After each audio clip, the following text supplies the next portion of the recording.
J'ai rendu visite à mon fils le jour de sa prise de fonction dans l'entreprise de son beau-père. Je l'ai trouvé agenouillé sur le sol des toilettes, portant des gants en caoutchouc jaune, en train de frotter une cuvette.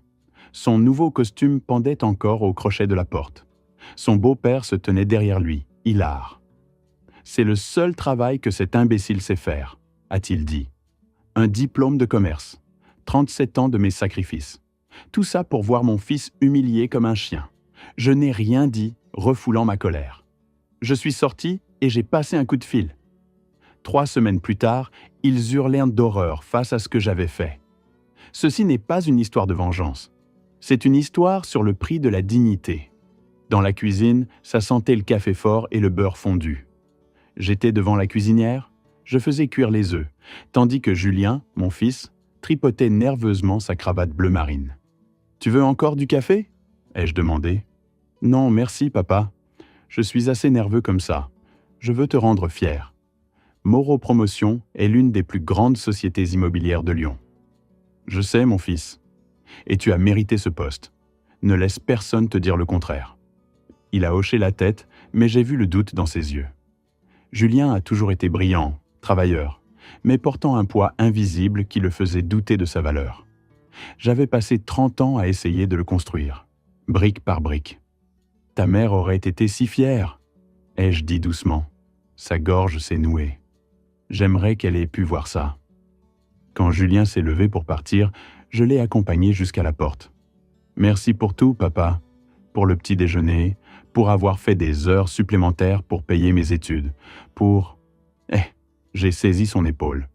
C'est ce que font les pères. Maintenant, file avant d'être en retard. Il est parti avec sa vieille Clio.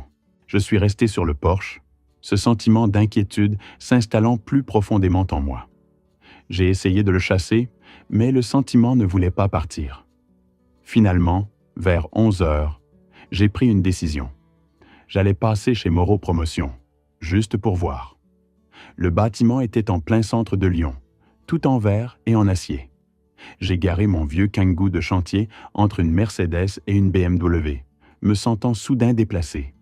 Une jeune femme à la réception, Léa Martin, a levé les yeux avec un sourire professionnel. « Bonjour, monsieur. Comment puis-je vous aider ?»« Je cherche mon fils, Julien Renaud. Il commence aujourd'hui. » Le sourire s'est figé. Ses yeux se sont écarquillés. Pitié, peur. Elle a jeté un coup d'œil vers les ascenseurs. « Oh, monsieur Renaud, laissez-moi vérifier ça pour vous. » À cet instant, mon intuition s'est cristallisée en certitude. Quelque chose n'allait pas. Je me suis dirigé vers les ascenseurs. Derrière moi, je l'ai entendu décrocher le téléphone. Sa voix basse et urgente. La montée vers le 3e étage a semblé interminable. Les portes se sont ouvertes sur un couloir stérile. J'ai suivi les indications jusqu'à un couloir de service. Des voix résonnaient devant, des rires. J'ai tourné le coin et je me suis arrêté. À travers la porte entr'ouverte, j'ai vu mon fils à genoux devant une cuvette, portant des gants en caoutchouc jaune. Sa veste de costume pendait à un crochet. Sa chemise blanche était humide de sueur. Les épaules voûtées, il paraissait brisé. Debout au-dessus de lui, un homme d'une 50aine d'années, aux cheveux argentés parfaitement coiffés, portant un costume hors de prix. 2 autres hommes le flanquaient, souriant. C'est le seul service que cet imbécile sait faire. Il a un master de commerce et n'arrive même pas à frotter correctement des toilettes. Les autres hommes ont ri. Puis je l'ai vu. Chloé se tenait sur le côté, les bras croisés. Elle ne riait pas, mais elle n'essayait pas d'arrêter ça. Le léger sourire sur son visage m'a donné la nausée. Julien a levé les yeux. Nos regards se sont rencontrés. La honte a envahi son visage. Ses yeux étaient rouges. Il avait pleuré. Il a essayé de murmurer quelque chose.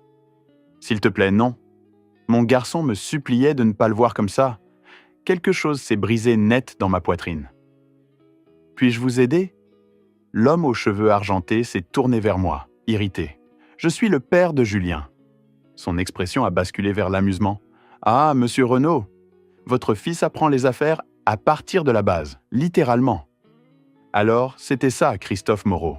« Julien, lève-toi. Il n'a pas fini. » La voix de Christophe s'est faite acerbe. Il est en temps de travail. Chaque muscle de mon corps voulait fracasser mon poing sur les dents parfaites de Christophe Moreau. J'avais passé 37 ans à manier des marteaux. Un seul coup, c'est tout ce qu'il faudrait. Mais Julien a secoué la tête. Ne rends pas les choses pires. J'ai forcé mes mains à se desserrer. On parlera plus tard, mon fils. J'ai regardé Christophe. Vous et moi, on va parler aussi, monsieur Moreau. Christophe a fait un geste dédaigneux. Je suis un homme occupé. Vous prendrez le temps. Dehors, le soleil de Lyon m'a frappé, mais j'avais froid. Je me suis assis dans mon Kangoo, les mains crispées sur le volant. Puis j'ai sorti mon téléphone. Vincent, c'est Olivier Renaud. J'ai besoin de ton aide, quelque chose d'énorme. Olivier, qu'est-ce qui se passe? J'ai besoin que tu enquêtes sur quelqu'un.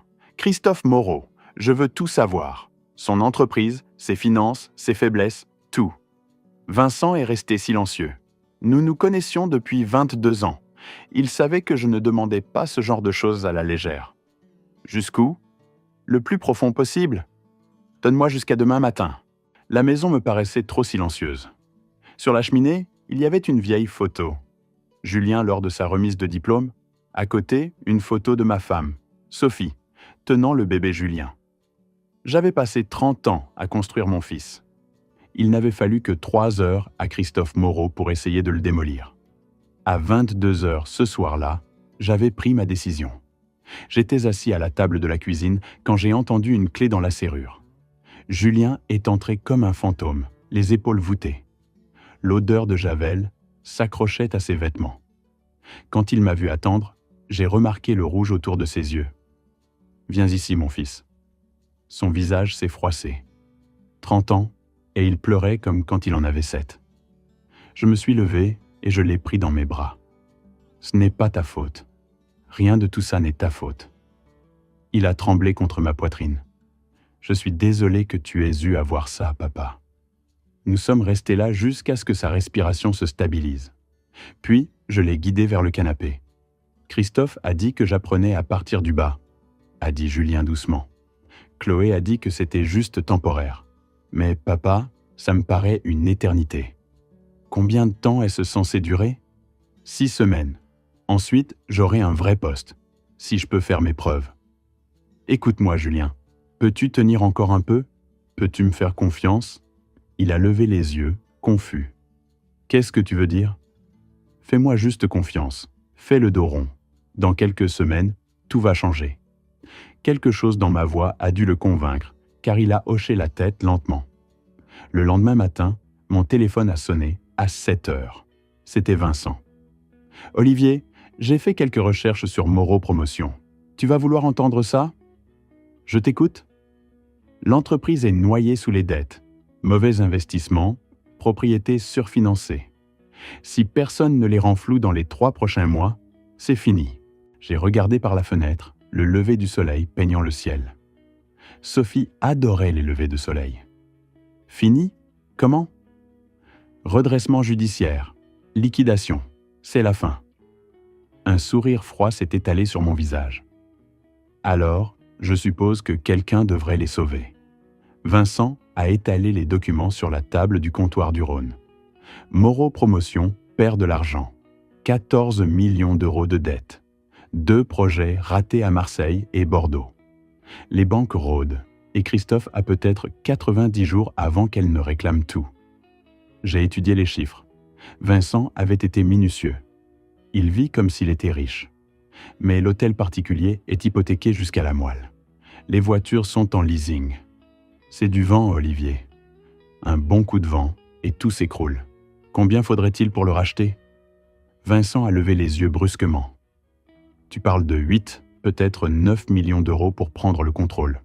C'est une somme sérieuse. Je l'ai. Ses yeux se sont écarquillés. Quoi? 37 ans à vivre modestement, Vincent. J'ai acheté des biens locatifs pendant la crise de 2008. J'ai investi en bourse quand c'était donné. J'ai conduit le même vieux Kangoo pendant 16 ans. J'ai vécu modestement pour que Julien puisse vivre grand un jour. C'est ta retraite. Toutes tes économies d'une vie. L'argent repousse. La dignité, non.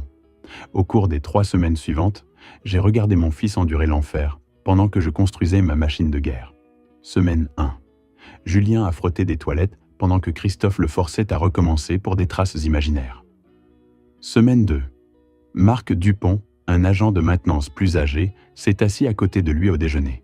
« Ne les laisse pas te briser, petit. » Julien m'en a parlé, sa voix pleine de gratitude. Semaine 3. Christophe l'a exhibé devant des clients. « Voici mon gendre. Il apprend l'humilité à partir de la base. » À la maison, Chloé lui servait des mensonges. « Papa dit que tu te débrouilles bien. Juste quelques semaines de plus. » Pendant que Julien souffrait, j'agissais. J'ai liquidé des propriétés, encaissé des placements, rencontré des banquiers. Vincent a créé une société écran, groupe d'investissement Saône, et nous avons recruté 3 associés. Antoine Leblanc, Philippe Bernard et Stéphane Girard. « Christophe ne doit pas savoir que c'est toi », m'a rappelé Vincent. « Pas avant que les papiers ne soient non signés. » Il ne saura pas. Le vendredi soir de la 3e semaine, Julien m'a appelé. « Papa, il y a une grosse réunion lundi. Des clients de Bordeaux. Christophe veut que je serve le café, comme un serveur. » Ma main s'est serrée sur le téléphone. « Tu peux le faire, mon fils, juste un petit peu plus longtemps. Je te le promets. » J'ai raccroché et j'ai appelé Vincent. « Envoie l'offre maintenant. Il faut qu'il voie une porte de sortie avant lundi. » « Olivier, tu es sûr ? » Je n'ai jamais été aussi sûr de rien dans ma vie. Lundi matin, 9h. J'étais dans la salle de conférence, portant l'uniforme jaune de concierge. 6 hommes d'affaires de Bordeaux étaient assis autour de la table. Je tenais une cafetière, mes mains tremblaient. « Café, messieurs ?» L'un d'eux a levé les yeux, confus. « C'est qui ça ?» Christophe s'est penché en arrière, souriant. « Oh, c'est mon gendre. Je lui enseigne l'entreprise à partir de la fondation la plus basse possible. Ça forge le caractère. » Les hommes ont ri. Je me suis déplacé autour de la table, versant le café. Mes mains tremblaient. Quand j'ai atteint le 3e homme, la cafetière m'a glissé des mains. Le café a éclaboussé la table. « Mon Dieu !» a hurlé l'homme. Le visage de Christophe est devenu rouge. « Tu ne peux même pas faire ça correctement.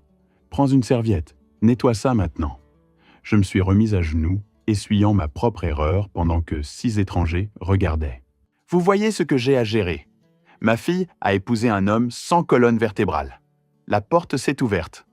Chloé est entrée. Elle m'a vu par terre, entourée d'hommes d'affaires hilars. Nos regards se sont croisés. Elle a détourné le regard, embarrassée. Elle avait honte de moi. Quelque chose s'est brisé en moi. Je me suis levé lentement. « Dis quelque chose », lui ai-je dit. « Julien, ne fais pas de scène. Dis quelque chose. » Elle a jeté un coup d'œil à son père. « Pas ici. Je démissionne. » La pièce est devenue silencieuse. « Quoi ? » ?»« Je démissionne. J'en ai assez. » J'ai enlevé la chemise d'uniforme et je l'ai laissée tomber. J'ai marché vers la porte. « Julien, tu ne peux pas juste... » a commencé Chloé. « Regarde-moi. » J'étais à mi-chemin de ma voiture quand j'ai entendu des talons claquer derrière moi. Chloé m'a rattrapé. « Julien, attends. Tu m'embarrasses ?» Je me suis retourné. « Je t'embarrasse ? Ton père t'a donné une opportunité. Tu viens de la gâcher. Ton père m'humiliait. Et tu l'as laissé faire. » Son expression s'est durcie. « Tu es faible. Tu es comme ton père. Tu ne seras jamais plus qu'un ouvrier. » Pendant 3 semaines, je m'étais dit qu'elle m'aimait. « Tu as raison. Je suis exactement comme mon père. » Ses mains calleuses ont plus d'intégrité que toute ta famille dans leur costume de créateur. Je suis monté dans ma voiture et je suis parti. 10 minutes plus tard, j'ai appelé mon père. Mes mains tremblaient. « Papa, j'ai démissionné. Je n'en pouvais plus. Rentre à la maison, mon fils. Je suis désolé. J'ai échoué. » Sa voix était ferme. « Non, Julien, tu viens de gagner. » De retour chez moi, j'ai appelé Vincent. Changement de plan. Je veux cette offre sur le bureau de Christophe aujourd'hui et la réunion cette semaine. Olivier, nous ne sommes pas prêts. Rends-nous prêts. Il est temps d'en finir. L'enveloppe de Chronopost est arrivée à 16h. Christophe l'a déchirée à son bureau. Les conseillers, Éric Duval et Laurent Petit, regardaient. Groupe d'investissement Saône, lu Christophe. La lettre était directe, intention d'acheter 60% de Moreau Promotion pour 9 millions d'euros. offre comptant, délai de 72 heures. Éric s'est penché. Ils sont légitimes, des investisseurs toulousains. Qui sont-ils? Laurent s'est éclairci la gorge. Monsieur, nous en avons besoin. Le comptable a glissé une feuille. Nous devons 3,5 millions aux banques le mois prochain. 2 autres millions de privilèges. Les salaires sont en retard de 2 semaines. Sans injection de capital. Je connais la situation, Laurent. Alors vous savez que nous n'avons plus d'option. Si vous ne prenez pas cette offre, la banque saisit tout. Au moins, de cette façon, vous gardez 40%.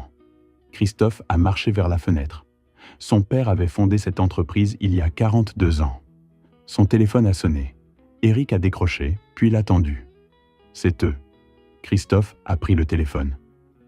Ici Moreau. Monsieur Moreau, Vincent Perrin, pour le groupe d'investissement Saône. J'espère que vous avez reçu notre offre. Oui, j'ai besoin de temps. Nous avons d'autres opportunités si vous n'êtes pas intéressé.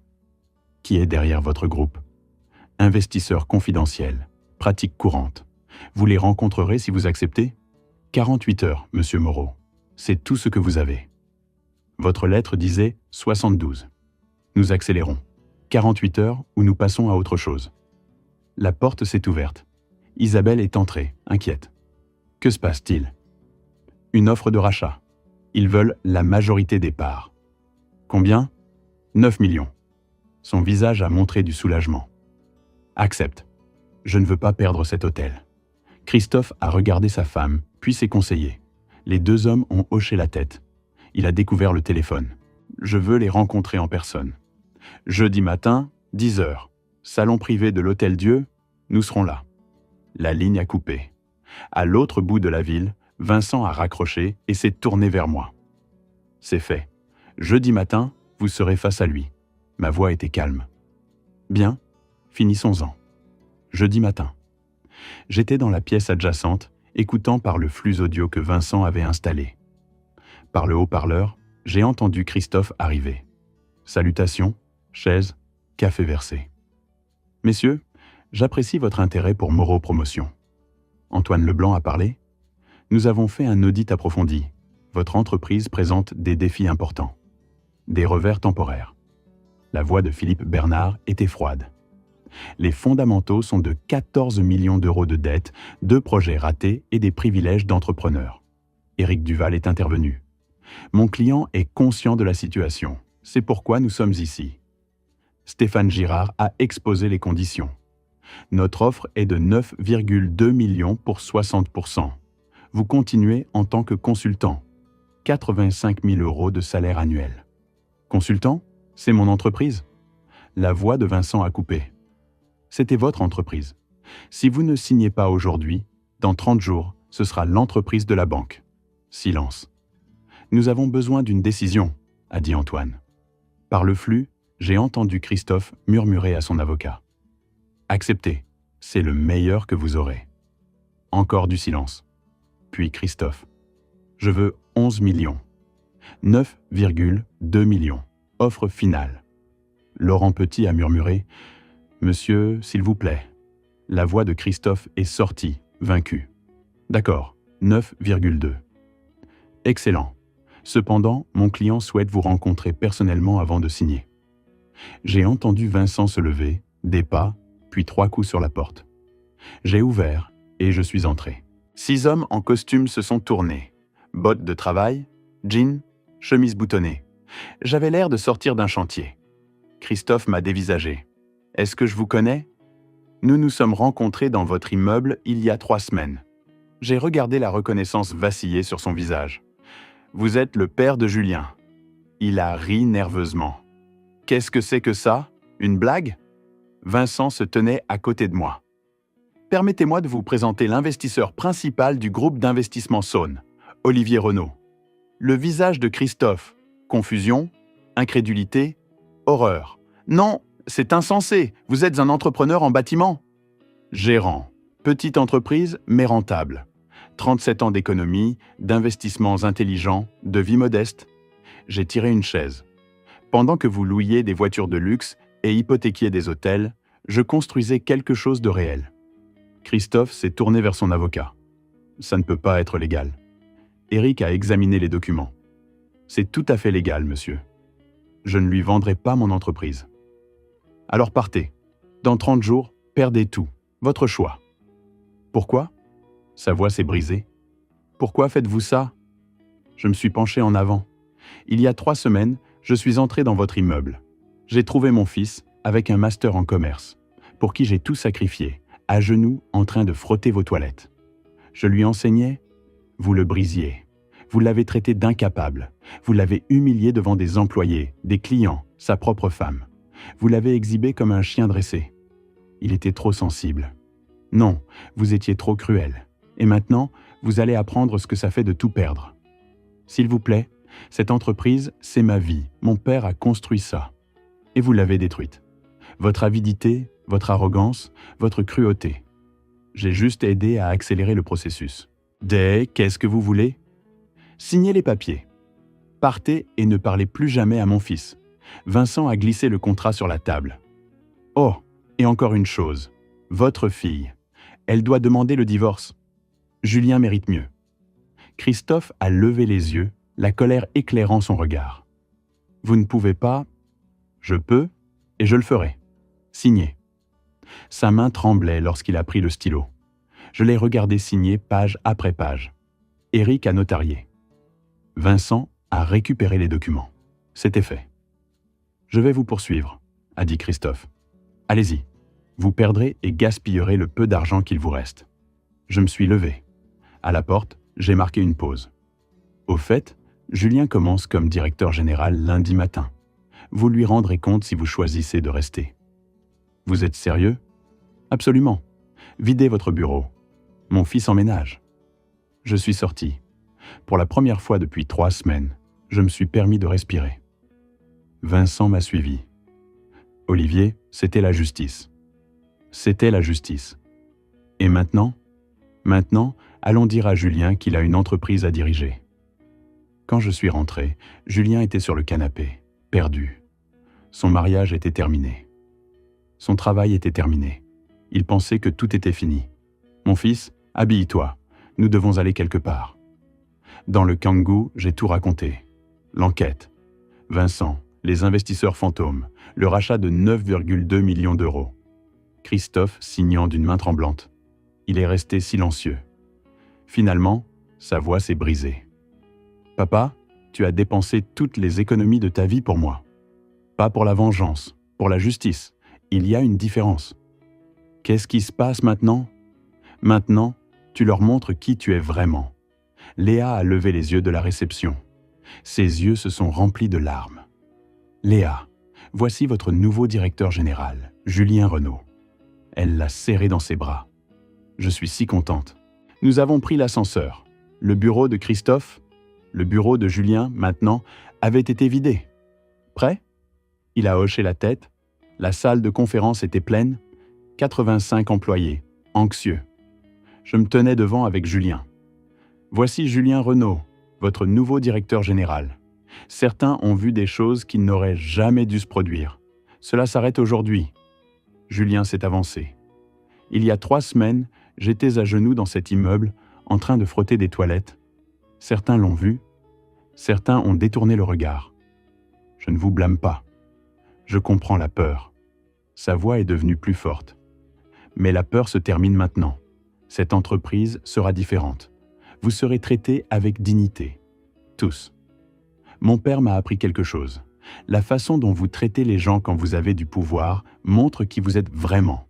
L'homme qui dirigeait cette entreprise a montré de la cruauté. Je vous montrerai du respect. Si vous restez, nous allons construire quelque chose de meilleur. Ensemble. » Les applaudissements ont commencé, puis sont devenus sincères. Marc Dupont s'est approché. « Monsieur Renaud, j'étais là quand votre beau-père. Je voulais dire quelque chose. Je suis désolé. » Julien lui a serré la main. « Vous dites quelque chose maintenant. C'est ce qui compte. » Plus tard, seul dans le bureau, Julien m'a dit « Je ne sais pas si je peux faire ça. Tu as déjà fait le plus dur, tu as survécu, maintenant, tu diriges. » Je l'ai serré dans mes bras. À travers la vitre, je l'ai regardé sortir une photo. Nous deux à sa remise de diplôme. Il a souri. « D'accord, papa, On va construire quelque chose. 6 mois plus tard, Moreau Promotion, rebaptisé Renault & Associés, faisait des bénéfices. Ce n'est pas une histoire de vengeance. C'est une histoire de reconstruction avec dignité. Julien a transformé l'entreprise. Salaires équitables, respect à tous les niveaux. Marc Dupont est devenu responsable d'équipe. Le plus grand changement, 2 projets de logements sociaux dans le 9e arrondissement, le quartier où je l'avais élevé. Construire des foyers pour les gens, pas seulement pour le profit. Son divorce avec Chloé a été rapidement finalisé. Elle n'a rien eu. Elle s'est remariée avec un autre homme riche, plus âgé. Juste une autre transaction. Julien a rencontré Élise Dubois sur un chantier. Elle était architecte. Leur première conversation portait sur les normes BBC, pas sur le statut social. Quand elle m'a rencontré, elle a souri. « Julien parle de vous tout le temps. Il dit que vous êtes son héros. Je ne suis que son père. » Ils ont emménagé ensemble après 6 mois. Construit sur la vérité, pas sur l'apparence. Quant à Christophe, il a perdu l'hôtel particulier par saisie. Il vit maintenant dans un petit appartement à Villeurbanne. Isabelle a divorcé. Chloé l'appelle rarement. Il n'a tenu que 2 semaines en tant que consultant. Il ne pouvait pas supporter de prendre des ordres de Julien. Il a démissionné par orgueil. Maintenant, il travaille en freelance, a du mal à trouver du travail. Je l'ai vu une fois au carrefour, plus vieux, fatigué, seul. Nos regards se sont croisés. J'ai hoché la tête.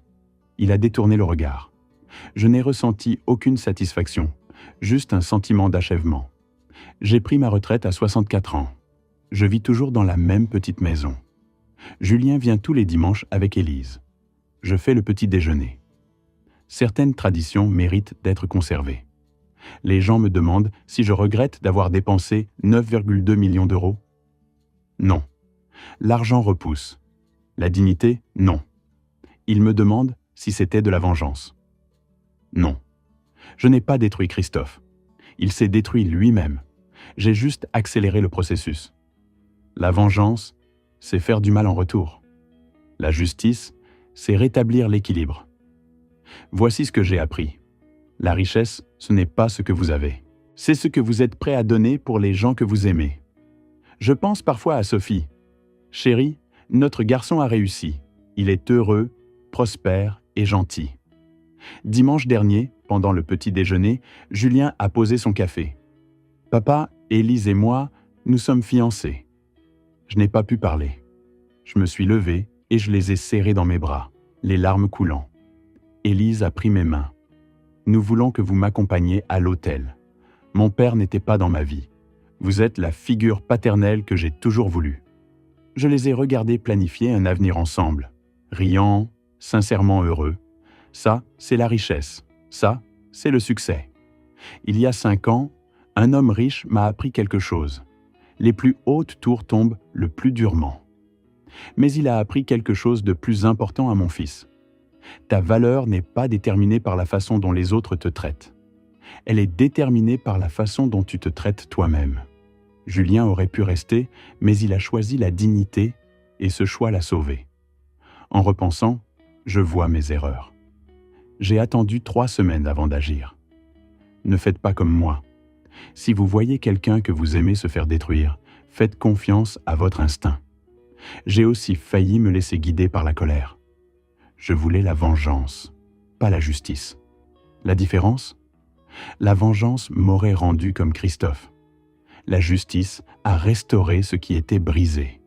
Votre réponse à la cruauté vous définit plus que la cruauté elle-même. La dignité n'est pas donnée par les autres. Elle est choisie par vous. Julien a choisi de partir. Ce choix l'a sauvé. L'argent, je le dépenserai à nouveau demain. Parce que la richesse, ce n'est pas votre compte en banque. Ce sont les dimanches matins avec les gens que vous aimez. J'ai travaillé 37 ans à la recherche de la sécurité financière, mais le vrai trésor était toujours assis à ma table de petit déjeuner. Ces histoires de papa ne sont pas seulement les miennes. Elles sont aussi les vôtres. Chaque parent qui protège son enfant. Chaque travailleur qui tient tête à un tyran. Chaque personne qui choisit la dignité plutôt que le confort. Cette histoire s'est produite parce que j'ai finalement compris que l'amour n'est pas passif. Il se bat. Ils se sacrifient, ils transforment. Si ces histoires ont eu un sens pour vous, partagez-les. Peut-être que quelqu'un que vous connaissez est à genoux en ce moment. Peut-être qu'il a besoin d'entendre « tu mérites mieux ». Pars, choisis la dignité. Votre dignité est tout ce que vous avez vraiment. Protégez-la.